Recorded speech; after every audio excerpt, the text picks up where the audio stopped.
RRR మూవీతో pan world craze ని సాధించిన ఎన్టీఆర్ నుంచి ఇంతవరకు మరో ప్రాజెక్ట్ ఏది పట్టాలెక్కలేదు. దాంతో ఎన్టీఆర్ ఫ్యాన్స్ తీవ్ర నిరాశకు లోనయ్యారు. ఎన్టీఆర్ కెరీర్లో 30వ చిత్రాన్ని ఎన్టీఆర్ 30 వర్కింగ్ టైటిల్తో అనౌన్స్ చేసి చాలా కాలమైంది. కొరటాల శివ డైరెక్ట్ చేయనున్న ఈ చిత్రం పలుమార్లు పోస్ట్ పోన్ అయింది.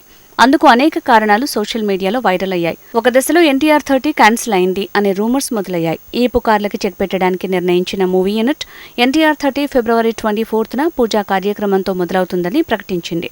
అందాల తార దివంగత శ్రీదేవి కుమార్తె జాన్వీ కపూర్ ఎన్టీఆర్ 30లో హీరోయిన్గా ఎంపికైందనే వార్తలు వెలువడుతున్నాయి. ఈ అంశంపై ఫిబ్రవరి 24న పూజా కార్యక్రమంలో నిర్మాతలు క్లారిటీ ఇస్తారని అందరూ భావించారు. కానీ అసలు పూజా కార్యక్రమమే రద్దయింది. నందమూరి తారక రత్న తీవ్ర అస్వస్థతకు లోనై మరణించిన సంగతి తెలిసిందే. ఫిబ్రవరి 20న నందమూరి తారక రత్న అంతిమ కార్యక్రమాలు జరిగాయి. ఈ నేపథ్యంలో ఎన్టీఆర్ 30 పూజా కార్యక్రమాన్ని వాయిదా వేశారు. త్వరలోనే కొత్త తేదీని ప్రకటిస్తామని మూవీ యూనిట్ ట్వీట్ చేసింది.